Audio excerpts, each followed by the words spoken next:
ओम उमा महेश्वराय नमः। दोस्तों, आप सभी का मेरे YouTube चैनल पर हार्दिक स्वागत है। आज मैं आपको सुनाऊंगी माँ पार्वती की कथा। कहा जाता है कि सावन के महीने में भोलेनाथ और माँ पार्वती की कथा सुनने से माँ पार्वती का भी आशीर्वाद प्राप्त होता है। नवदुर्गा के रूपों में एक रूप होता है माँ काली का रूप, और हिंदू मान्यताओं के अनुसार माँ काली ने दुष्टों का संहार करने के लिए ही इतना विकराल रूप धारण किया था। आज की इस कथा में मैं आपको बताऊंगी कि कैसे एक बार माँ पार्वती भोलेनाथ से नाराज हो गई थी। माँ काली का रूप जितना ज्यादा डरावना है, उतना ही उनका दिल बहुत कोमल भी है, और ये अपने भक्तों की हमेशा रक्षा भी करती हैं। माँ का ये स्वरूप इतना ज्यादा डरावना था, इतना विकराल था कि उन्हें शांत करवाने के लिए भोलेनाथ को भी उनके चरणों में झुकना पड़ा था।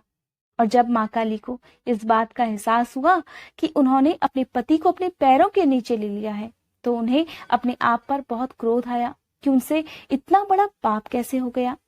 तो दोस्तों, आज मैं आपको माँ पार्वती और भगवान शंकर से जुड़ी हुई एक ऐसी ही कथा सुनाने वाली हूँ जिसमें माँ पार्वती भगवान शिव से नाराज हो जाती हैं, क्योंकि भोलेनाथ ने उन्हें काली कहकर पुकार लिया था। तो क्या हुआ था, आइए सुनते हैं। पौराणिक कथा के अनुसार एक बार भगवान शिव ने माँ पार्वती को मजाक ही मजाक में काली कह दिया, जिस पर वे बहुत ज्यादा नाराज हो गई कि शिव ने उनके रंग का मजाक बनाया है। और इस प्रकार वे नाराज होकर घने जंगल में गहन तपस्या करने के लिए चली गईं।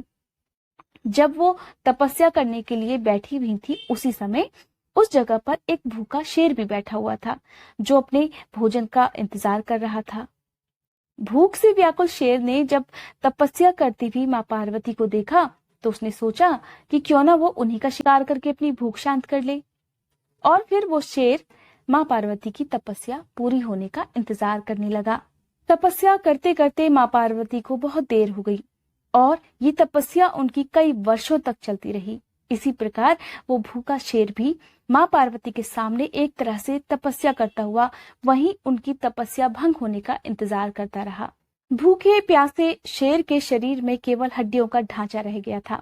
इस प्रकार कई वर्षों तक लगातार वो शेर एक ही जगह पर बैठा हुआ माँ पार्वती का इंतजार करता रहा, और आखिरकार कई वर्षों की तपस्या से एक दिन भगवान शिव प्रसन्न हुए, और वहां प्रकट होकर उन्होंने माँ पार्वती को गौर वर्ण का आशीर्वाद दे दिया। ये वरदान मिलने के बाद माँ ने जल में स्नान किया, और इस प्रकार जल में स्नान करते ही उनका काला रंग गोरे रंग में परिवर्तित हो गया। और जब वो वहां से जाने लगी, तो उन्होंने उस शेर को देखा, जो कि हड्डियों का एक ढांचा मात्र रह गया था। वो शेर इतना कमजोर हो गया था कि उससे अपनी जगह से हिला भी नहीं जा रहा था। और जब माँ पार्वती को ज्ञात हुआ कि वो शेर उनकी प्रतीक्षा में इतने वर्षों तक एक ही जगह पर भूखा प्यासा बैठा हुआ था, तो माँ पार्वती उस शेर पर इतनी ज्यादा प्रसन्न हुई कि उन्होंने उसी समय शेर को अपनी सवारी बना लिया।